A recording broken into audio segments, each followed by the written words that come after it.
সুপ্রভাত। আপনার সময় যেন সুখ ও ভালোবাসায় ভরে ওঠে।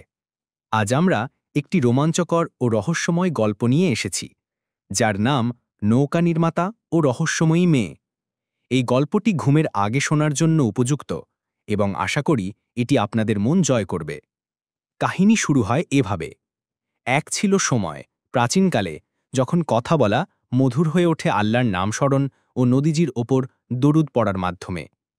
বন্দরের দূরতম প্রান্তে, যেখানে ভেজা কাঠের গন্ধ সমুদ্রের লবণাক্ত ঘ্রাণের সঙ্গে মিশে যায়, সেখানে বাস করত এক তরুণ, যার নাম ছিল সেলিম। তার কর্মশালা ছিল একটি সাধারণ কাঠের ছাউনি, যার দেওয়াল বাঁকা আর দরজাগুলো প্রতিটি বাতাসের সঙ্গে ক্যাচ ক্যাচ শব্দ করত। কিন্তু সেলিমের হাত ছিল অলৌকিক। তার ছোট ছেনি ও হাতুড়ি দিয়ে শুকনো কাঠের তক্তাগুলোকে সে শক্তিশালী নৌকার কাঠামোতে রূপ দিত। সমুদ্রই যেন তাকে শিখিয়েছিল কিভাবে নৌকা তৈরি করতে হয়। তবে সেলিমকে বিশেষ করে তুলেছিল কেবল তার দক্ষতা নয়, তার চোখের সেই জ্বলন্ত দৃষ্টি। একজন মানুষের দৃষ্টি, যে শুধু অন্যের জন্য নৌকা তৈরি করে তাতে সন্তুষ্ট নয়, বরং স্বপ্ন দেখে একদিন সে নিজেই সেই নৌকায় চড়ে সমুদ্রে পাড়ি দেবে। বন্দরের লোকজন তার সম্পর্কে ফিসফিস করে বলতো, নৌকা নির্মাতা সমুদ্রে যাওয়ার স্বপ্ন দেখে, কাঠ আর পেরেকি কি তার জন্য যথেষ্ট নয়? কেউ কেউ প্রকাশ্যে তার স্বপ্ন নিয়ে হাসাহাসি করত, ওহে স্বপ্নবাজ, সমুদ্র গরিবদের জন্য অপেক্ষা করে না। কিন্তু সেলিম কখনো জবাব দিত না। সে কেবল মৃদু হেসে দিগান্তের দিকে তাকাত, যেখানে আকাশ আর সমুদ্র মিলিত হয়। তার হৃদয় যেন কোনো গোপন প্রতিজ্ঞা করেছিল, যা কেবল সেই দেখতে পেত। দীর্ঘ রাতগুলোতে সেলিম তার কর্মশালা থেকে বেরিয়ে সমুদ্রের মুখোমুখি পাথরের ওপর বসত। সে তরঙ্গের দিকে তাকিয়ে থাকত, যেগুলো চাঁদের আলোয় ভেঙে পড়ত। তার কাছে সমুদ্র কেবল পানি ছিল না, বরং একটি বিশাল বন্ধ দরজা, যার চাবি খুঁজে পাওয়ার স্বপ্ন সে দেখত। এক সন্ধ্যায় সেলিম কয়েকজন জেলে ও অবসরপ্রাপ্ত নাবিকদের সঙ্গে ছোট্ট একটি আগুনের পাশে বসেছিল। তাদের মাঝে ছিলেন বৃদ্ধ শেখ ইমরান, যিনি সমুদ্রের গল্প ও তার রহস্যের জন্য বিখ্যাত ছিলেন। শেখ গম্ভীর কণ্ঠে বলতে শুরু করলেন, যখন বাচ্চারা তার চারপাশে ভিড় করছিল আর পুরুষরা মনোযোগ দিয়ে শুনছিল। তিনি বললেন, একটি নৌকা আছে, যা অন্য কোনো নৌকার মতো নয়। এর নাম শতবর্ষের নৌকা। এটি প্রতি শতাব্দীতে একবার মাত্র প্রকাশ পায়, এমন এক রাতে, যা কেবল সমুদ্রই জানে। এটির কোনো নাবিক নেই, কোনো রাজা বা সুলতান এটির মালিক নয়। নৌকা নিজেই তার যাত্রী বেছে নেয়, একজন বা দুজন মাত্র। তারপর এটি আবার অদৃশ্য হয়ে যায়, পরবর্তী সময় পর্যন্ত। যে এটিতে চড়ে, সে সমুদ্রের ওপারে চলে যায়, এমন জায়গা যা কোনো জিহ্বা বর্ণনা করতে পারে না, কোনো মানুষ জানে না। কেউ কেউ হেসে বলল, এটা কেবল একটি কিংবদন্তি ইমরান, সমুদ্র গল্পে ভরা। কিন্তু শেখের চোখের ঝকঝকে দৃষ্টি সেলিমের হৃদয়কে দ্রুত স্পন্দিত করল, যেন গল্পটি শুধু তার জন্যই বলা হয়েছিল। সারা রাত তার কানে শেখের কথাগুলো বেজে উঠল। নৌকা নিজেই তার যাত্রী বেছে নেয়। সেলিম যা কর্মশালায় ফিরে এলো, মন অন্যমনস্ক। একটি ছোট নৌকার সামনে দাঁড়িয়ে, যেটি সে নিজের হাতে তৈরি করেছিল, সে কাঠের উপর হাত বুলিয়ে বলল, যদি সত্যি এমন একটি নৌকা থাকে, তবে কি আমাকে, এই গরিব নৌকা নির্মাতাকে বেছে নেবে? সেই রাত থেকে তার মনে কিছু একটা বদলে গেল। সে কাঠের তক্তায় কাজ করতে থাকল, কিন্তু তার হৃদয় দূর সমুদ্রে ভেসে বেড়াত, একটি চিন্তা নিয়ে। সমুদ্র তার জন্য একটি মিলন বা ভাগ্য লুকিয়ে রেখেছে, যা সে কখনো কল্পনাও করেনি। কিন্তু সেলিম জানত না, সেই মিলন তার কল্পনার চেয়েও কাছাকাছি ছিল। সমুদ্র তাকে একটি মহা সংকেত পাঠাবে, একটি মেয়ের রূপে, যার সম্পর্কে সে কিছুই জানত না। এক রাতে বন্দর অন্ধকারে ঢেকে গেল। লবণাক্ত সমুদ্রের গন্ধ দূরের জেলেদের চুল্লির ধোঁয়ার সঙ্গে মিশে গিয়েছিল।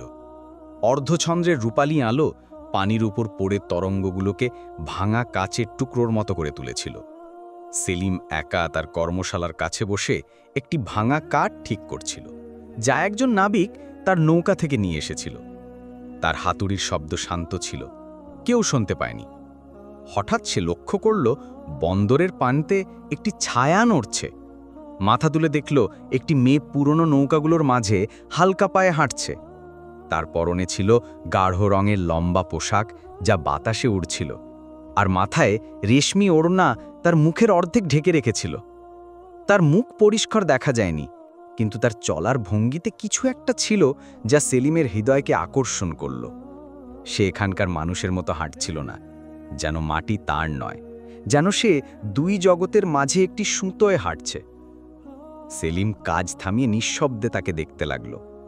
মেয়েটি মাঝে মাঝে একটি নৌকার সামনে থামছিল, তার হাত কাঠের ওপর রাখছিল, তারপর আবার হাঁটতে শুরু করছিল, যেন কিছু খুঁজছে বা কোনো ডাক শুনছে যা অন্য কেউ শুনতে পায় না। সেলিম ধীরে ধীরে তার কাছে গিয়ে নরম স্বরে বলল, আপনার কি সাহায্য দরকার? এখানে পথ অন্ধকার। কিন্তু মেয়েটি তার দিকে তাকালো না। সে সমুদ্রের দিকে তাকিয়ে রইল, তার চোখের রহস্যময় দৃষ্টি। তারপর সে ফিসফিস করে বলল, এতটাই নরম যে সেলিম বুঝতে পারল না শীঘ্রই সে আসবে। সেলিম কেঁপে উঠল। কি বলছেন? কে আসবে? কিন্তু প্রশ্ন করার আগেই মেয়েটি দ্রুত পায়ে হেঁটে বন্দরের অন্ধকার গলিতে অদৃশ্য হয়ে গেল, যেন সে কখনো ছিলই না। সেলিম সেখানে দাঁড়িয়ে রইল। তার হৃদয় দ্রুত স্পন্দিত হচ্ছিল, মন প্রশ্নে ভরে গিয়েছিল। এই মেয়েটি কে? তার কথা কি শেখ ইমরানের বলা শতবর্ষের নৌকার গল্পের সঙ্গে সম্পর্কিত? পরবর্তী রাতগুলোতে সে বারবার তাকে দেখতে লাগল। মেয়েটি নৌকাগুলোর মাঝে নিঃশব্দে হাঁটত, কারো সঙ্গে কথা বলতো না। বন্দরের কেউ জানত না সে কে। কখনো সে সূর্যাস্তের সময় আসত, কখনো মাঝরাতে। একবার সে সমুদ্রের দিকে হাত তুলল, যেন কোনো শব্দ শুনছে। আরেকবার সে ঝুঁকে পানিতে আঙুল ছুঁয়ে আবার নিঃশব্দে চলে গেল। প্রতিবার তার উপস্থিতি সেলিমের হৃদয়কে আরও উত্তেজিত করত। সে কি সত্যি মানুষ, নাকি সমুদ্র তাকে পাঠিয়েছে? এক রাতে একটি পুরনো নৌকার আড়ালে লুকিয়ে সে তাকে দেখছিল। হঠাৎ মেয়েটি তার কাছ দিয়ে গেল, এবং এক মুহূর্তের জন্য সেলিমের মনে হলো সে তার দিকে তাকালো। তার দৃষ্টি ছিল দ্রুত কিন্তু গভীর, যেন তার হৃদয় ভেদ করে গেল। যেন সে নিঃশব্দে বলছে, আমি জানি তুমি আমাকে দেখছ, আর আমি জানি তোমার হৃদয়ে কি চলছে। এই দৃষ্টি সেলিমকে স্থির করে দিল। সে নড়তে বা কথা বলতে পারল না। প্রথমবারের মতো সে বুঝল তার সঙ্গে এই মেয়ের একটি অদৃশ্য সংযোগ আছে, যা সে এখনও বুঝতে পারেনি, কিন্তু অস্বীকারও করতে পারে না। এই মেয়েটি কে? সমুদ্রের মতো উড়ে আসে আর অদৃশ্য হয়ে যায়। তার সঙ্গে শতবর্ষের নৌকার কি সম্পর্ক? সেলিম আর আগের মতো ছিল না। রাত তার জন্য অপেক্ষার সময় হয়ে উঠল। সে আর তাড়াতাড়ি ঘুমোতো না, বরং নৌকা মেরামত করতে করতে রাত জাগত। তার হৃদয় তার আগমনের প্রতীক্ষায় থাকত। মেয়েটি আসত ঠিক চাঁদের মতো, হঠাৎ, বিনা নোটিসে, বিনা শব্দে। সে বন্দরের কাঠের তক্তায় এত হালকা পায়ে হাঁটত যে কোনো শব্দ হতো না। প্রতিবার তাকে দেখে সেলিমের বিশ্বাস বাড়ত যে সে সাধারণ মেয়ে নয়। এক পূর্ণিমার রাতে, যখন সমুদ্র অস্বাভাবিকভাবে শান্ত ছিল, সেলিম তাকে দেখল বন্দরের সবচেয়ে দূরের প্রান্তে দাঁড়িয়ে। তরঙ্গগুলো কালো পাথরে ধাক্কা খাচ্ছিল। মেয়েটি দাঁড়িয়েছিল শান্ত, হাত দুটি আকাশের দিকে তুলে, যেন প্রার্থনা করছে বা কিছু ডাকছে। সেলিম এবার আরও কাছে গেল, একটি পুরনো নৌকার পাশে লুকিয়ে। তার কানে মেয়েটির কথা পরিষ্কার ভেসে এলো, হে ভাগ্যের নৌকা, তোমার সময় এসে গেছে। আমি এখানে, যেমনটি প্রতিশ্রুতি দিয়েছিলাম। তরঙ্গ আমাকে শুনুক, বাতাস আমার সাক্ষী হোক। সেলিমের শরীরে শীতল স্রোত বয়ে গেল। ভাগ্যের নৌকা? এটা কি শেখ ইমরানের বলা শতবর্ষের নৌকা? এই মেয়েটি কি সেই কিংবদন্তির সঙ্গে জড়িত? হঠাৎ মেয়েটি তার দিকে তাকালো। প্রথমবারের মতো পূর্ণিমার আলোয় তার মুখ পরিষ্কার দেখা গেল। তার চোখ ছিল বিশাল, ঝড়ের সমুদ্রের রঙের মতো, যাতে মানুষের চোখের মতো নয়, এমন একটি ঝলক ছিল। তার মুখের সৌন্দর্য ছিল অদ্ভুত, একটু পৃথিবীর, একটু সমুদ্রের। সে হালকা হাসল এবং বলল, আমি জানি তুমি আমাকে দেখছ, হে স্বপ্নবাজ নৌকা নির্মাতা। সেলিম স্থির হয়ে গেল। সে কথা বলতে পারল না। মেয়েটি ধীরে ধীরে তার কাছে এলো, তার চোখে চোখ রেখে বলল, ভয় পেও না, এই যাত্রায় ভয়ের কোনো স্থান নেই। সে এক মুহূর্ত থামল, তারপর বলল, সমুদ্র তোমাকে অনেক আগেই বেছে নিয়েছে, কিন্তু তুমি তার ইশারা বুঝতে পারোনি। সেলিম বিভ্রান্ত হয়ে বলল, সমুদ্র আমাকে বেছে নিয়েছে? তুমি কি বলছো? তুমি কে? মেয়েটি রহস্যময় হাসি দিয়ে বলল, শীঘ্রই জানতে পারবে, যখন তোমার চোখের সামনে লুকানো জিনিস প্রকাশ পাবে। সে হাত তুলে দিগন্তের দিকে ইশারা করল। হঠাৎ ঠান্ডা বাতাস বইতে শুরু করল, তরঙ্গ উঁচু হয়ে উঠল। সমুদ্র যেন তার ইশারায় সাড়া দিয়েছে। দূর থেকে একটি গভীর শব্দ ভেসে এলো, যা সেলিম কখনো শোনেনি। সমুদ্র যেন তার সঙ্গে কথা বলছে। সেলিম ভয় আর বিস্ময়ে কাঁপছিল। প্রথমবারের মতো সে বুঝল, তার ভ্রমণের স্বপ্ন কেবল কল্পনা ছিল না, বরং সমুদ্রের সত্যিকারের ডাক ছিল। কিন্তু এই মেয়েটির রহস্য কি? সে কি মানুষ নাকি অন্য কোনো জগতের প্রহরী? আর দিগন্তে কি আসছে? সত্যি কি সেই নৌকা? এক রাতে আকাশ ঘন মেঘে ঢাকা ছিল। চাঁদ কখনো দেখা যাচ্ছিল, কখনো লুকিয়ে যাচ্ছিল। সেলিম তার কর্মশালায় বসেছিল, ঘুমাতে পারছিল না।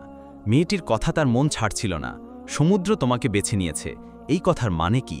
সে আর দেয়ালের মধ্যে থাকতে পারল না, বন্দরে বেরিয়ে এলো। তার হৃদয় তাকে কোথাও টানছিল। বাতাস সেদিন ভিন্ন ছিল, যেন কোনো গান গাইছিল, যা কেবল তারা শুনতে পায় যারা মহান কিছুর জন্য অপেক্ষা করে। বন্দরের শেষ প্রান্তে সে দেখল মেয়েটি দাঁড়িয়ে আছে, তার কালো পোশাক বাতাসে উড়ছে, ওড়না তার মুখে লেগে আছে। এবার সে নিঃশব্দ ছিল না, সে দিগন্তের দিকে তাকিয়েছিল, যেন কিছু দেখছে যা অন্য কেউ দেখতে পায় না। সেলিম কাছে গেল, কিন্তু প্রশ্ন করার আগেই মেয়েটি হাত তুলে নরম স্বরে বলল, সময় এসে গেছে। হঠাৎ সমুদ্র কেঁপে উঠল, শান্ত পানি নড়তে শুরু করল, যেন কোনো অদৃশ্য শক্তি তাকে জাগিয়ে তুলছে। ঘন কুয়াশা সমুদ্রের উপর থেকে উঠে বন্দরকে ঢেকে দিল। সেলিম কেবল মেয়েটির ছায়া দেখতে পাচ্ছিল। তারপর কুয়াশার মধ্য থেকে একটি বিশাল কাঠামো উঠে এলো। ধীরে ধীরে স্পষ্ট হলো এটি একটি বিশাল নৌকা। এটি মানুষের তৈরি নৌকার মতো ছিল না, এর পাল কাপড়ের নয়, যেন বিশুদ্ধ আলো দিয়ে তৈরি, যা তারার মতো রং বদলাচ্ছিল। কাঠ নয়, যেন কালো পাথর, যে ভেতর থেকে আলো ছড়াচ্ছিল। নৌকাটি যত কাছে আসছিল, সেলিম অনুভব করল তার হৃদয় কোনো অদৃশ্য ছন্দে স্পন্দিত হচ্ছে। নৌকাটি যেন তার নাম ধরে ডাকছে। সে বিছিয়ে গিয়ে ফিসফিস করে বলল, এটাই কি? মেয়েটি হাসল এবং বলল, হ্যাঁ, এটাই শতবর্ষের নৌকা, আর আমি এর প্রহরী। সেলিম অবাক হয়ে বলল, প্রহরী? মেয়েটি মাথা নেড়ে বলল, 1 শতাব্দী আগে আমি এই বন্দরের একটি সাধারণ মেয়ে ছিলাম। এই নৌকা তখন প্রকাশ পেয়েছিল এবং আমাকে বেছে নিয়েছিল, কিন্তু এটি আমাকে ভ্রমণে নেয়নি, আমাকে একটি দায়িত্ব দিয়েছিল। 100 বছর এখানে থাকতে হবে, পরবর্তী সময় পর্যন্ত যিনি বেছে নেওয়া হবেন তাকে পথ দেখাতে। সে থামল, তার কণ্ঠে হালকা দুঃখের ছোঁয়া ছিল। আমি এই মুহূর্তের জন্য অপেক্ষা করেছি, আমি তোমার জন্য অপেক্ষা করেছি। সেলিম স্থির হয়ে গেল। তাকে বেছে নেওয়া হয়েছে, তাকে যে কেবল একটি কাছের কর্মশালা আর ছোট স্বপ্ন ছাড়া কিছুই জানে না। কিন্তু প্রশ্ন করার আগেই একটি বিশাল শব্দ সবকিছু পূর্ণ করল। এটি মানুষের শব্দ ছিল না, তরঙ্গের গর্জনও নয়, যেন সমুদ্র নিজেই কথা বলছে। হে সেলিম, স্বপ্নবাজ নৌকা নির্মাতা, তুমি শৈশব থেকে সমুদ্রের ডাক শুনেছ। তুমি যা অন্যরা দেখেনি তা দেখেছ। তুমিই মনোনীত। নৌকায় ওঠো, এটি তোমার জন্য অপেক্ষা করছে। সেলিমের পা কাঁপছিল, তার হৃদয় পাখির মতো লাফাচ্ছিল। সে মেয়েটির দিকে তাকালো। তার মুখ রহস্যময় আলোয় জ্বলজ্বল করছিল, যেন সে নৌকার সঙ্গে চলে যাবে বা তাতে মিশে যাবে। সে কাঁপা গলায় বলল, তোমার কি হবে? মেয়েটি মৃদু হেসে বলল, তার চোখে এক ফোঁটা অশ্রু ঝলসাচ্ছিল, আমার কাজ শেষ। আমি ছিলাম তোমার আর সমুদ্রের মাঝে একটি সেতু।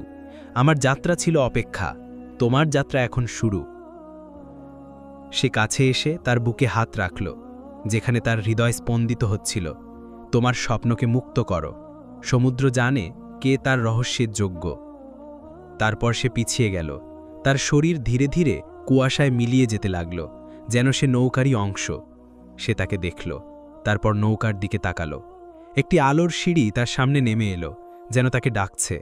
সে এক পা এগোলো, তারপর আরেক পা। পায়ের নিচে আলোকিত কাঠ স্পর্শ করার সঙ্গে সঙ্গে একটি বিশাল গর্জন হল। নৌকা অবিশ্বাস্য গতিতে সমুদ্রে ছুটে চলল। তরঙ্গ তার সামনে বিভক্ত হয়ে গেল। আকাশ তারার বিস্ফোরণে ভরে গেল, যেন নতুন জগতের দরজা খুলছে। বন্দর আবার শান্ত হয়ে গেল। কেবল সেলিমের ছোট কর্মশালা খালি পড়ে রইল, আর একটি গল্পের প্রতিধ্বনি যা সবে শুরু হয়েছে। সেলিম সেই রহস্যময় নৌকার সঙ্গে অদৃশ্য হয়ে গেল। বন্দরের মানুষ জানে না সে কোথায় গেল বা তার জন্য কি অপেক্ষা করছে, কিন্তু কিংবদন্তি বলে যে শতবর্ষের নৌকায় চড়ে সে আর কখনো আগের মতো ফিরে আসে না। তবে সেলিমকে কোন জগতে নিয়ে গেল নৌকা? সে কোন রহস্য আবিষ্কার করল দিগন্তের ওপারে? কেউ জানে না, হয়তো আমরাও কখনো জানব না। কিন্তু একটি জিনিস আমরা জানি, যে সত্যিকারের স্বপ্ন দেখে, সমুদ্র তার জন্য এমন দরজা খুলে দেয় যা অন্য কারো জন্য খোলে না। আমাদের আজকের ভিডিওটি আপনাদের কেমন লেগেছে অবশ্যই কমেন্ট করে জানাবেন। এই পর্যন্ত সবাই সুস্থ থাকুন, ভালো থাকুন এবং আমাদের চ্যানেলটি সাবস্ক্রাইব করে রাখুন। দেখা হচ্ছে পরের কোনো ভিডিওতে।